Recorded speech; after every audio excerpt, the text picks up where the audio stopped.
So you're looking at WWE 2K22, and apropos, we are going to talk about the WWE in 2022.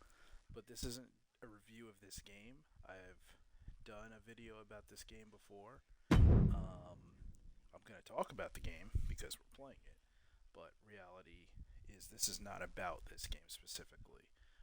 In the background, I was watching on my other screen the A&E special about WWE.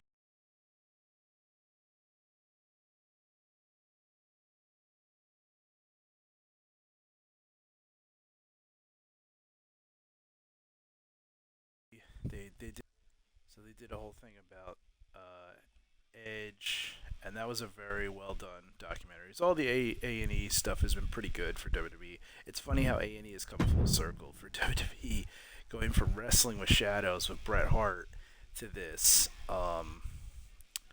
But anyway, I guess the purpose of this one, I'm going to be talking about WWE in 2K in 2022. I was just thinking about it when I was seeing Edge. Um, you know, the biggest story in my lifetime, I was born in the 80s. So for me, the biggest storyline in wrestling in my lifetime was Hulk Hogan becoming a heel, right? The biggest event then after that in wrestling was WCW being purchased by the WWE. ECW being purchased also was obviously big, but WCW getting purchased by the WWE, that was the biggest storyline. I could do a whole video about how that went down and all this and that, but just reality, just for for the purposes of this video, that was the biggest thing that happened in my lifetime in wrestling, even bigger than Hulk Hogan turning heel because that consolidated the business, right? And from that, you got the end of the Attitude Era, beginning of Ruthless Aggression, which was an era where you combined the WCW, ECW, WWF, and the new guys, the guys who would carry the company going forward. The emergence of Edge as a singles competitor. Edge is on top of mind because of the A&E documentary going on now. They're doing a rivalry between Edge and John Cena. John Cena himself, Brock Lesnar, Randy Orton, etc. So Ruthless Aggression era was great, and it came on the wake of the Attitude Era, and the Monday Night Wars, and ECW. So that era of WWE was really great because it had every aspect of the previous era, which was very competitive, but they were still pedal to the metal. They didn't slow down. There were other wrestling companies. There was WWA. There was TNA just started up. Ring of Honor. There were other wrestling promotions, but there was nothing at the level of WWE. There was no true competitor to WWE, and WWE was more concerned about maintaining the audience and keeping all the wrestling fans that they had in the previous, you know, 5 to 6, 7, 8 years that they built up. So they kept the pedal to the metal, so to speak. Now you could argue there were signs that they were going to slow down and all this and that, but the reality is they really did keep the pedal to the metal. If I'm going to be fair to them. Um, After that, the biggest story in wrestling was the creation of A. Whether you like AEW or not, that's really irrelevant. That's the biggest story in wrestling since then because that was truly the the beginning of at least some semblance of competition from a nationally televised product. Now, the reality being that NXT and AEW went head to head, but Raw and SmackDown are not going head to head with AEW, and frankly, AEW is not ready for that. We all know that, blah, blah, blah. But AEW is a nationally televised product that is the first nationally televised product uh, since WCW to really compete with WWE. Because I guess you could say TNA had competed for a little bit, for a couple months, but they didn't really hang in there. Um, so anyway, then you go from that to what is, in my mind, the biggest story in wrestling in the last 40 years. and that's the departure of Vince McMahon. Vince McMahon retiring from WWE. Vince McMahon still being an owner, but not being an active participant in the day-to-day business anymore. He's not the chairman. He's not the head of creative. He's not Vince McMahon as he's been since he bought the company from his father in the 80s, in the early 80s. That's the biggest story in wrestling. I mean, I could pretend like there are other things, but in reality, there really isn't. Um, Vince McMahon is the most important person in the history of professional wrestling. That's not an understatement. That's a fact.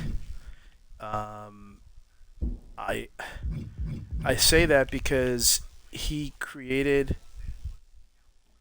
he created nationally televised wrestling at the scale that we're at now.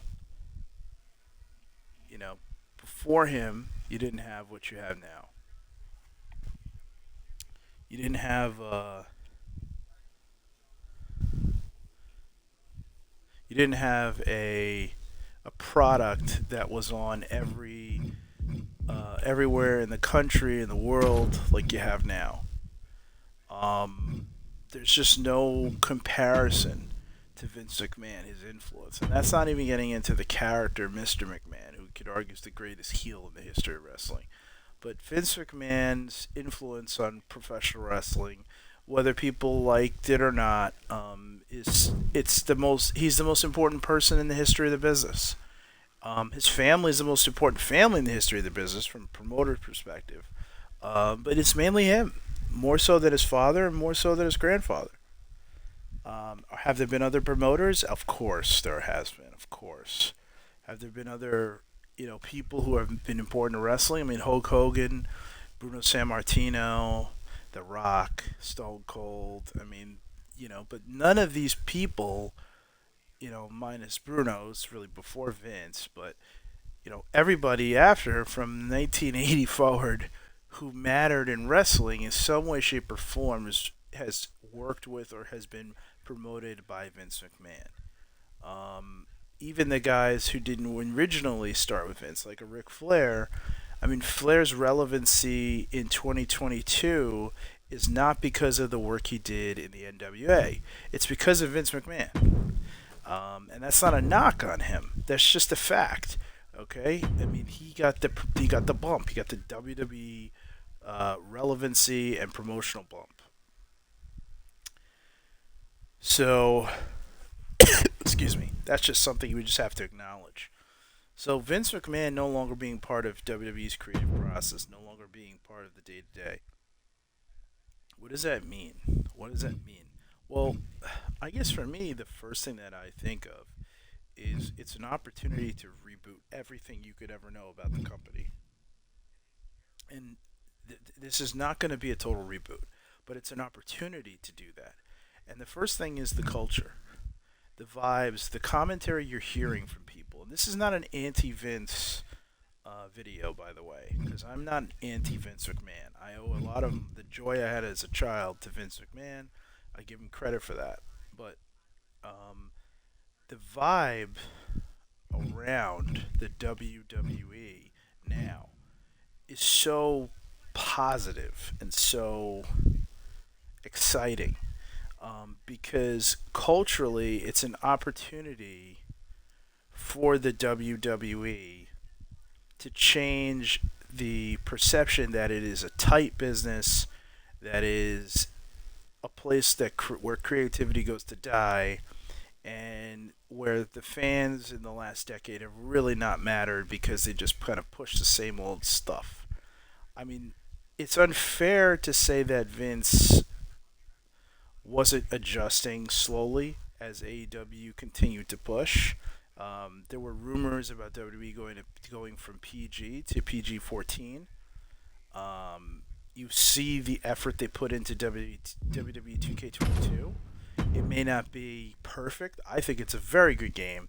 It's got a lot of depth. It has the creativity, creative community creations aspect of it makes up for a lot of things that people wanted to personally have in the game that they didn't get. I just think just excellent stuff. Um, Nonetheless, there's a feeling, a new energy around the WWE's product, and you're seeing it. It seems like they're going to head back in a direction that feels a little bit more like Ruthless Aggression era, which is a great thing. If you could take the WWE product, and I'll say this, if you could just take their product back to 2009, okay, which at the time I wasn't even thrilled with, but it was certainly watchable. You could get them to that point, from where they've been, that would be amazing. And it's not because the talent isn't there and hasn't been, but it's just the vibe, the whole energy around the company, the tone of the show. The following contest it seems like it's changing back making to his way to the pro ring wrestling from Davenport, promotion Iowa, weighing with in at WWE 217 level pounds. advertising. Wrestling. That's a good thing. Okay, that's something that casual fans who are complaining about AEW, they're gonna like. The one thing that AEW has done for wrestling is on a national scale, you have a company that's not afraid to acknowledge wrestling, number one. And number two, they have a good tone about them. It's not perfect, trust me. I hate the goofy stuff. I'm an old school wrestling fan. I like Southern stiff style. But one thing I have to give them credit for is that the tone of their show, the music, the dark colors of the ring, the ropes, everything, the effort to create sets, they try to be a wrestling promotion, and the tone of a wrestling promotion. Now, they get goofy sometimes with their Orange Cassidy. Weighing in at They do try to have a tone that is more becoming of a wrestling show than what you've had in WWE for a little while. And I can appreciate that. And I think that's what you're going to see now with Triple H running creative. Stephanie is not, it seems like she's not going to get in the way. Okay, I think Triple H's influence is going to be that if somebody comes in and says, hey, I'm going to have a cage match, I want to bleed.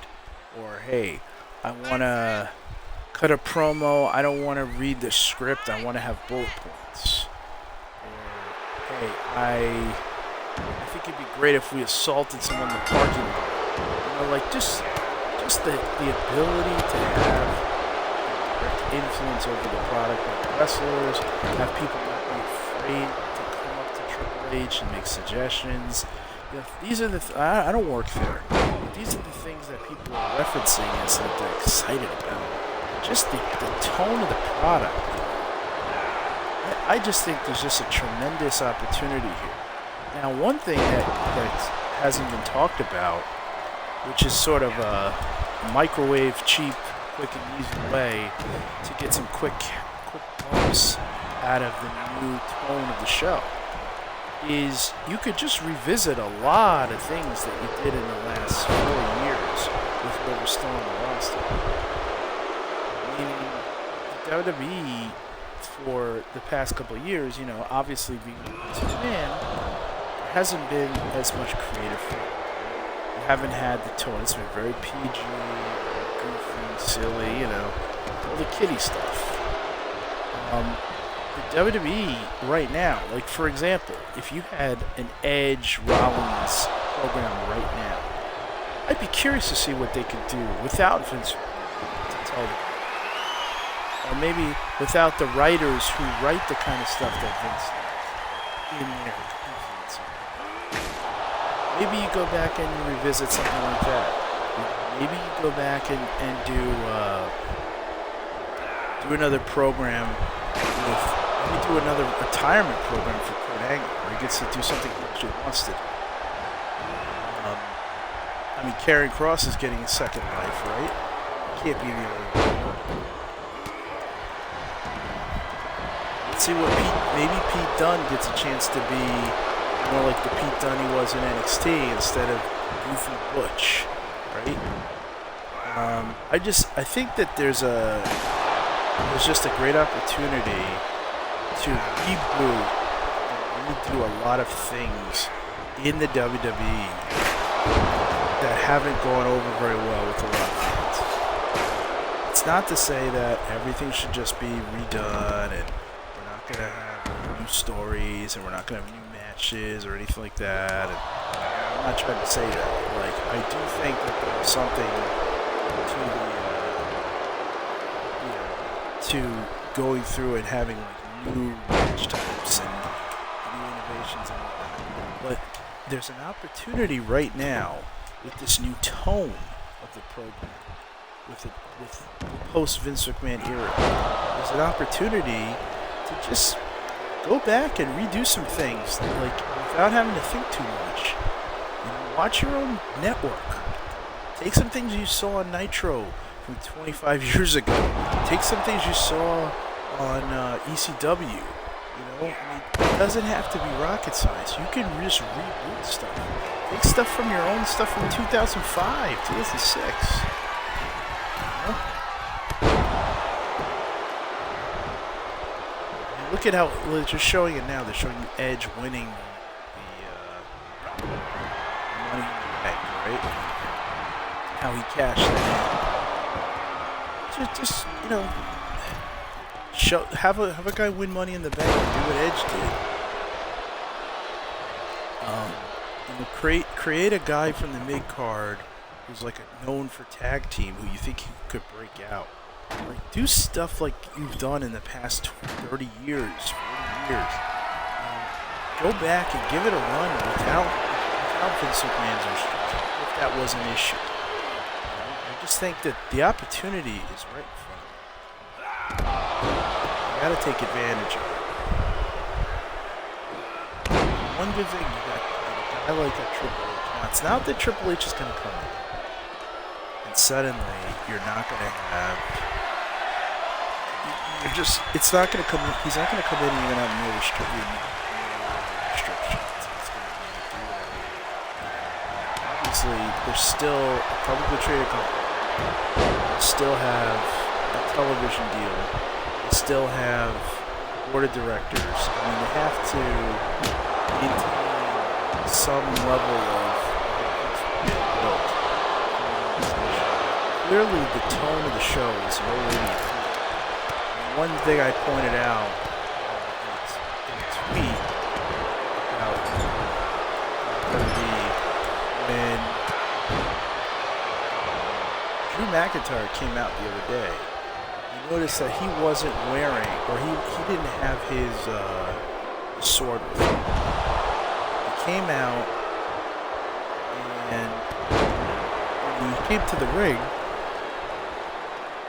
he just had a shirt on, a new shirt, and he was just talking about what had happened to him with Karrion Kross and what he wanted to do, how Roman Reigns was a part-time player, and how he was going to bring those titles home and all this and that. And it was just interesting because, you know, Drew, it wasn't that he was becoming a cartoon character, but the Vince McMahon cartoon-like influence over the WWE was really apparent when he was coming out with his sword, right? I mean, yeah, we've seen guys use sledgehammers before, you know, Triple H, and we've seen guys like, you know, barbed wire and all that, but this whole this nonsense with a guy coming out with a freaking sword, he wasn't going to slice somebody open, like cut someone's head off.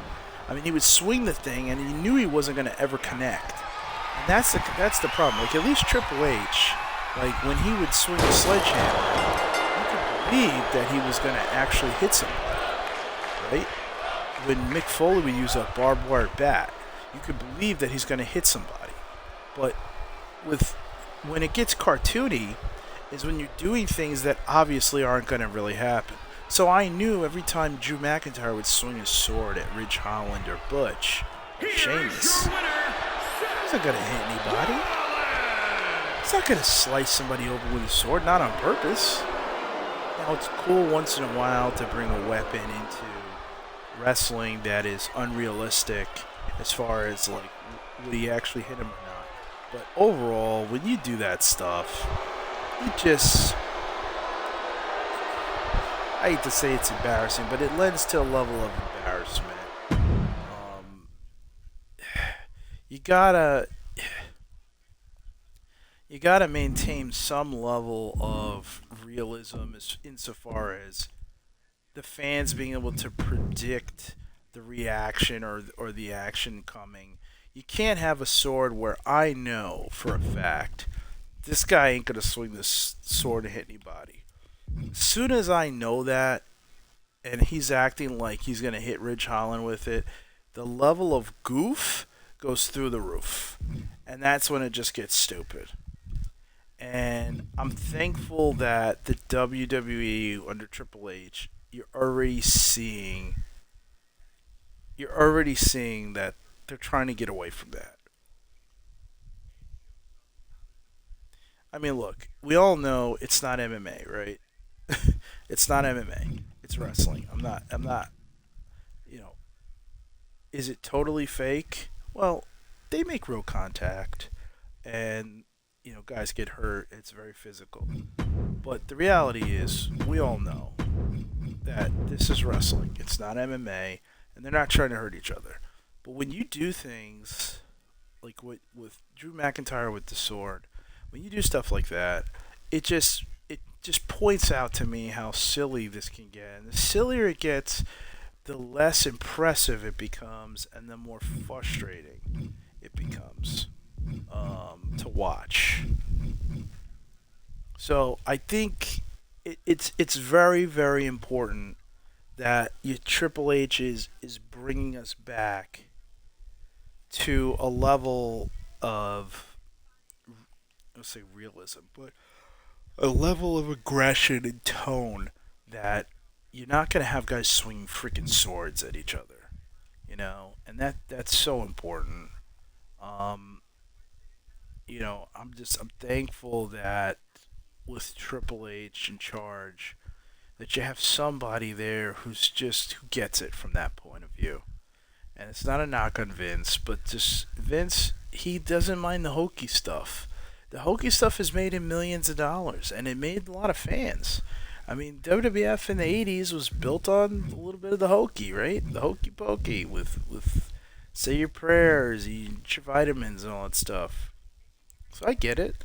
That's his bread and butter, and he proved, whether I want to admit it or not, he proved that the hokey stuff is invaluable for mass appeal. But he also proved in later years that he could grow the business to, you know, even higher even higher standards and greater levels of success by getting away from the hokey stuff and presenting it in a manner that teenagers, 40-year-olds, and young kids could all appreciate. And Triple H is kind of bringing us back to that. So it's not that Triple H is abandoning what Vince wanted. He's just doing something Vince did previously, which worked. When Triple H was a wrestler, he wrestled from the new generation era through the ruthless aggression era and retired in the PG era, right? So he spanned the gamut of these different eras in wrestling, and let's be honest, the most successful part of the wrestling business that we all knew, the boon, the biggest boon, was the Attitude Era with the Monday Night Wars. And then after that was Ruthless Aggression. Now, he wasn't around the 80s, but nonetheless, those eras were not based on being silly. There's comedy involved, but those eras were based on something else. They were based on guys coming out and being ass kickers. I mean, even John Cena, like John Cena right now, like John Cena in came up in the Ruthless Aggression era. In the PG era, John Cena was so hokey, so silly. He lowered himself to the children's level, right? And that was a choice that the WWE made to sell merchandise, and it made him a lot of money. So good, oh God bless. But the reality is, it wasn't necessary. Cena was great on the mic.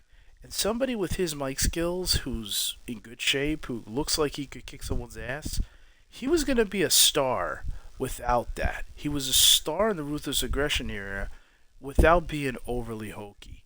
And they just kept pushing it and pushing it and pushing it. And finally, they got to the point where he was hokey at a level that was just unbearable. And I do think with Triple H that you're not going to see that kind of stuff because I think Hunter understands it's not necessary to lower ourselves, lower the product to get fans, especially young fans, to watch because young fans are going to like what the older kids like. And that's so important to remember. They like what the older kids like. They don't like Sesame Street because as soon as one person comes in and says, "Hey, that's stupid," then they never want to watch it again.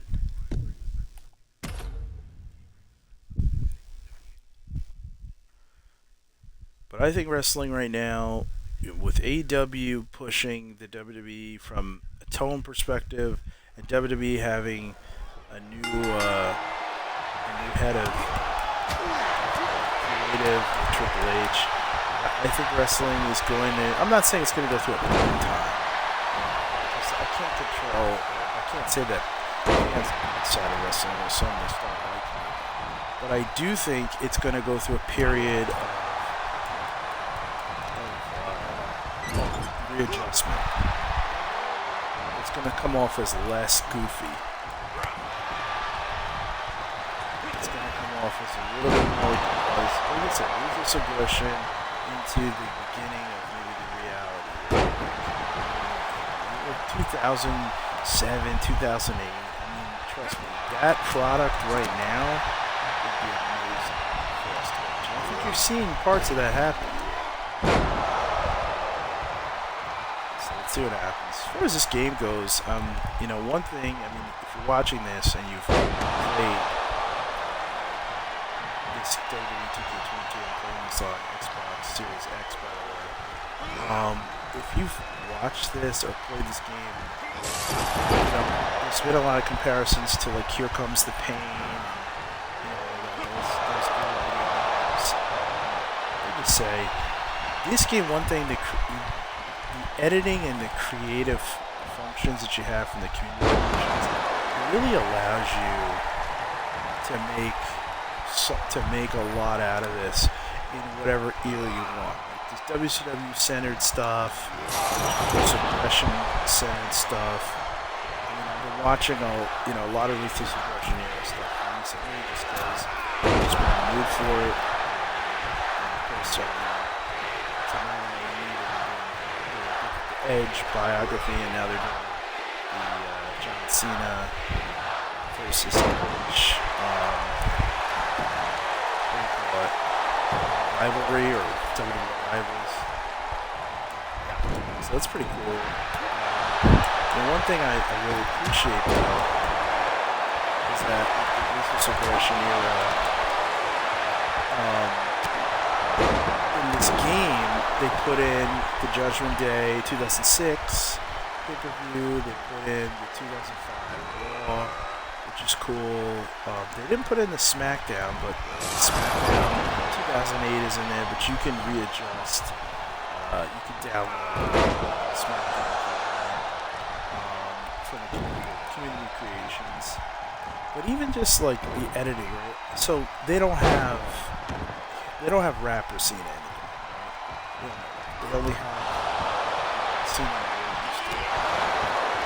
But even though they don't have him in here, they have, you could just throw on Shane McMahon's jersey, black it out, and then put on a backwards hat, and from there you got yourself Ruthless Aggression era John Cena. It's like, okay, for as good as Here Comes the Pain was, that game doesn't allow you to edit your guys the way this game does. Now, maybe there wouldn't be as much to edit because you're more satisfied with what you have. But I just think, one thing you got to give them credit for is that you can really what you're missing. And I appreciate that about this game. Also, the gameplay is obviously so much. I mean, the way the guys move. I said it when I in the early videos I did about this game. The way that the wrestlers move and strike. That is the first thing that I noticed when I started watching videos about this game and when I started playing this game. It's so much smoother and faster. Now, I'm very curious what Ukes is going to do with THQ and AEW Fight Forever. I think that game is going to be a lot like Talkin Playin. I'm curious to see which game really goes back to that. But you gotta give 2K22 its due. They really did a good job with this. I'm excited. I think this game has replayability. Now, I hope they don't rush 2K23. Also, I'd like to get away from the. It's a little lame. I mean, I get it. It's they want to recruit some 2K franchise and all that stuff. I don't know. I would like them to just start coming up with names again like they used to with these titles, but I don't want them to rush and just. I don't want them to rush the next game. I want them to look at this game. It was a great addition in the series, the best one since 2K19. Go ahead and take your time. Wait until next year if you have to. This game, I can play this. Take your time and come up with the next game in the series at sometime next summer or whatever. Make sure it has whatever's missing from it. What is missing from this game, or what can be added to this game? I think that you have to have even more match types. Give me a casket match.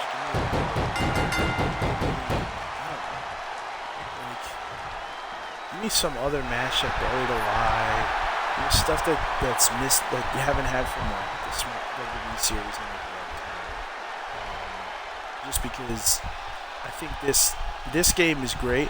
If it's just one knock, it's that there aren't a million match types. So maybe that's something you could add. Other than that, I don't need them to rush to get another game out. I'd like them to just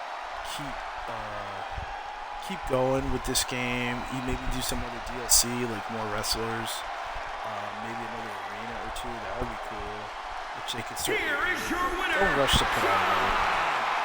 Put another game out late next year. There's just so much. This game was well done enough that you don't need to rush. You don't want to take away from it. And the odds are if you rush another game out, it's going to hurt the next game because people are going to be looking for a bigger leap. And it's going to hurt this game. So just hang on for this for a little while. Take your time. You'll be able to charge full price for the next game because of how well this was received. And, I think late 2023 gives them enough time to add in whatever's missing. Other than that, I think this is solid, and like I said, I'll be playing this a lot. As I think it truly holds its water as a wrestling game.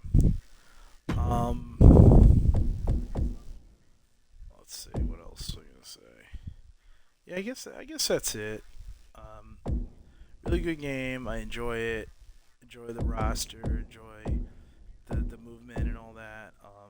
But just in speaking about the Triple H effect, I think the big thing is gonna be how the culture of the WWE and the feel around the WWE has changed. It is changing. I just feel like what's gonna happen is you're gonna have an opportunity to go back and look at some of the matchups that you had in the last couple of years that maybe were dumbed down or maybe had missing promos or missing spots because of some restrictions by Vince. And it'd be really cool to get into a new version of those rivalries. Maybe even do another chapter in stuff that we've already seen, just to see what it would feel like if they had the creative freedom and had Triple H as the guy kind of signing off on everything. So I think there's a lot of potential there. Like I said, I'm very excited to see what happens. I will say, just speaking about excitement, Clash at the Castle. There's already two matches I'm really looking forward to. So you got the main event, Roman Reigns versus Drew McIntyre. I can't say who's going to win that. My gut is I'm rooting for McIntyre, but I have a feeling Roman Reigns is going to win. But McIntyre and Reigns main event, Clash at the Castle. A couple things. Clash at the Castle. Triple H. I hope that he makes him build a set. Now there are a couple things here. If they build a set, why should they build a set? Well, number one, they haven't had a pay-per-view event in the UK in years, so this is be huge for them. Secondly, because of that, because they're calling it Clash at the Castle, I just feel like they're gonna build an actual set for that stadium. I just don't see them leaving it as one of those computer graphic things. I really feel like they're gonna build a real set.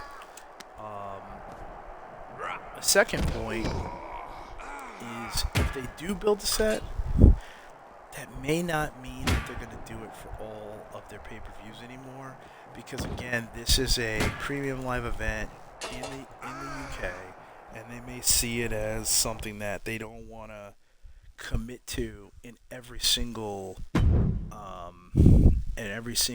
arena that they do a premium live event anymore. So maybe this will be a one-time type hit.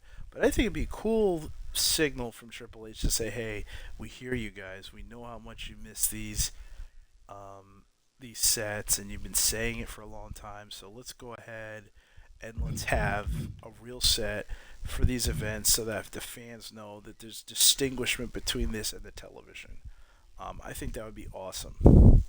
So that's one thing. Second thing is I'm looking forward to the match with Reigns and with McIntyre, because I want to see these are two big guys, old school wrestling style. They're gonna beat the hell out of each other. It's gonna be a good time.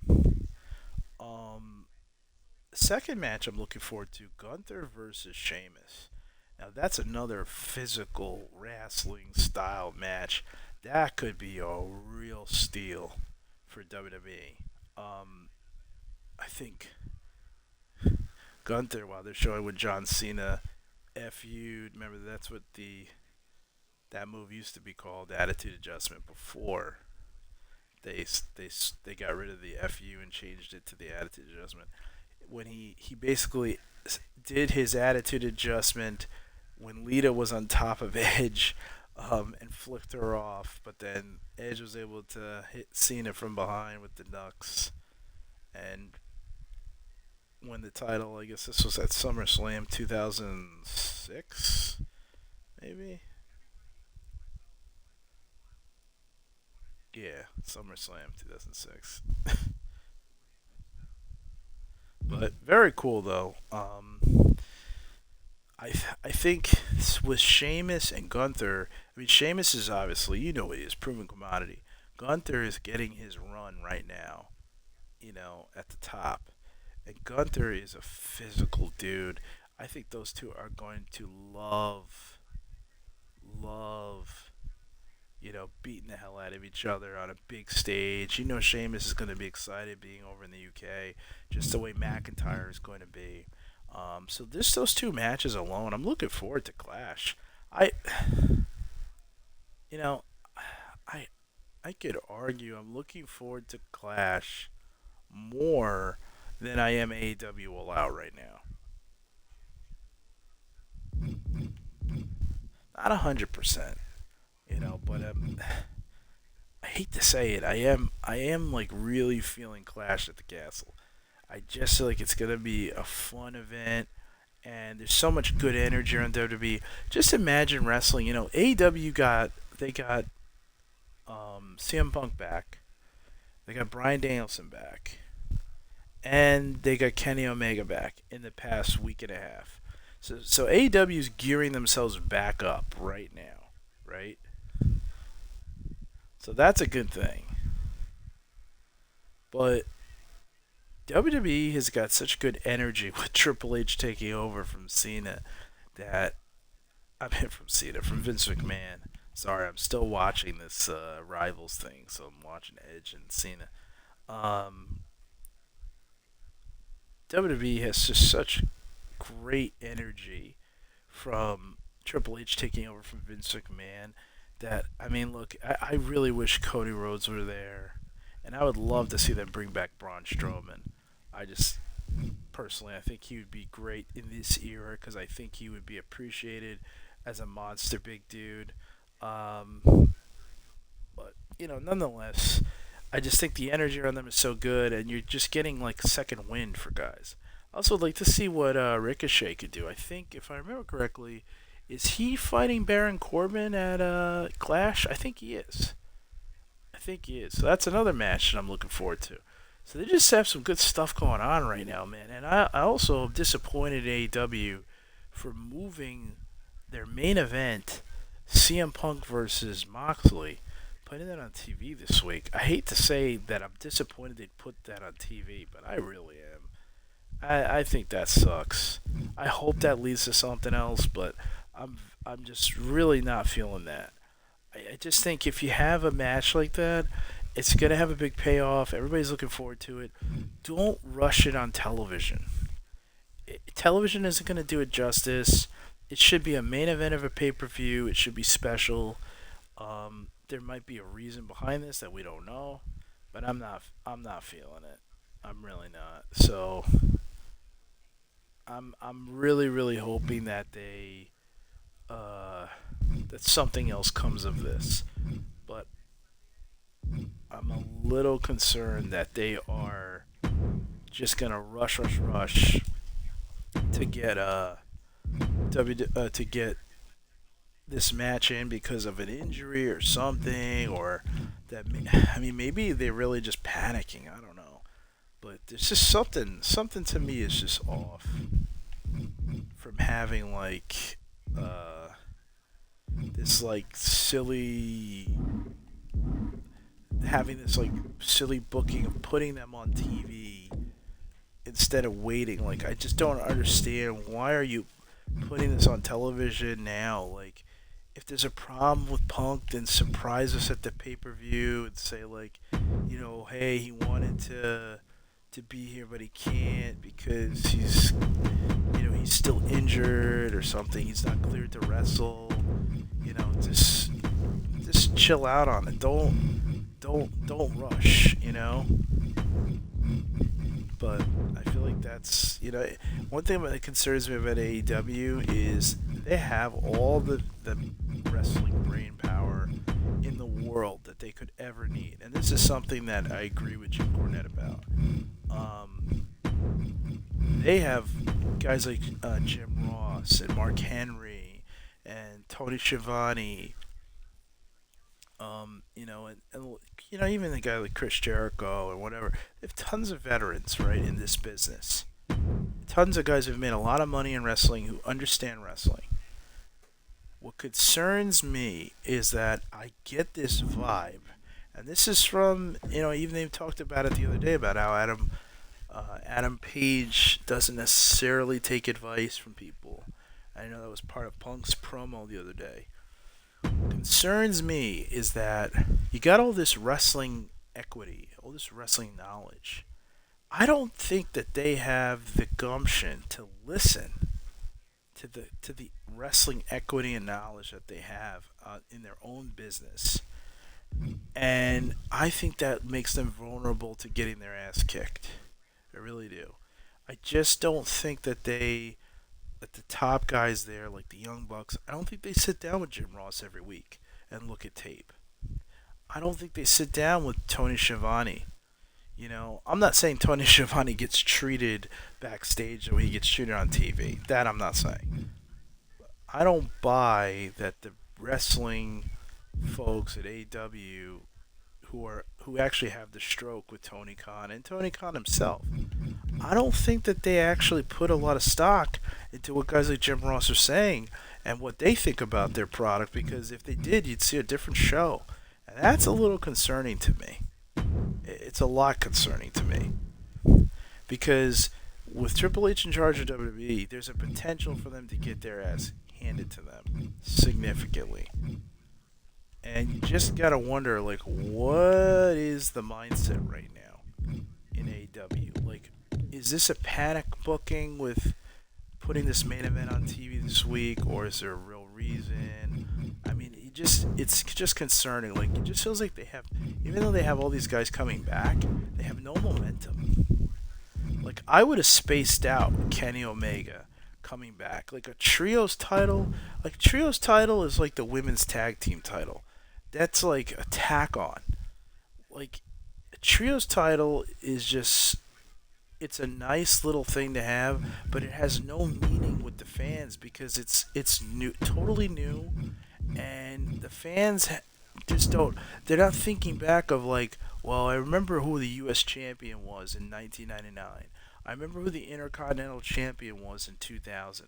I remember who the World Heavyweight champion was in 1989. I remember who. They're not looking back at the trios tag team with any kind of emotional connection. So I just don't think it's not a big deal for the Young Bucks and Kenny Omega to win that tournament. Frankly, I would reserve that for new guys. I'm looking at a tag team like Brian Pillman Jr. and I forget the other guy's name, the guy with the long hair. I'm looking at those two as like they need a win. They need something, right? Let them be the trio champion. Let them get a tag partner, one of the millions of guys they have on that AEW Dark. Let them get together and win the trio title. Don't waste it on guys who already get a lot of TV time. Don't waste it on them. And that's what it is. It's a waste on them. You gotta use that spot smartly, or don't have it at all because it doesn't matter to anybody. Trios, like if this guy's really injured, I don't need him to have a match on television for the trios title. The hell with the trios title. I mean, seriously, like it's not important. So I don't know. That's just my opinion on that. I think that smelled like panic booking. Like Tony Khan called Kenny Omega and said, "Listen, I'm scared. Come back." And Kenny said, "Oh, okay, yeah, I'm gonna come back and work with my friends." And they both making a mistake. And then when you bring back three guys in the span of 10 days, it's the same thing as when you introduce them for the first time so quickly. They have no meaning with the fans because when you bring them all back together, it takes their power away. Like, Danielson should have come back, and that should have been a whole week about his return. Kenny Omega should have come back at a pay-per-view. Like, these guys, CM Punk. Like, CM Punk came back, that was awesome. It's like, the three of them don't need to come back at the same time. Right? You could do something else. So that's just my concern there. I smell a little bit of panic. That's an example of where, I've said it a few times. To me, the great thing about AEW is that AEW is a lot looser than WWE. The bad thing about AEW is that they're a lot looser than WWE. The great thing about WWE is that they have great structure and regimen. The bad thing about WWE is that they have this tight structure and regimen. So it's just a matter of what day of the week it is. That'll determine whether the aspects about the business that you like, whether they run good or bad for that business. Yeah. Anyway, that's all I really had for you guys. That's all I really wanted to talk about.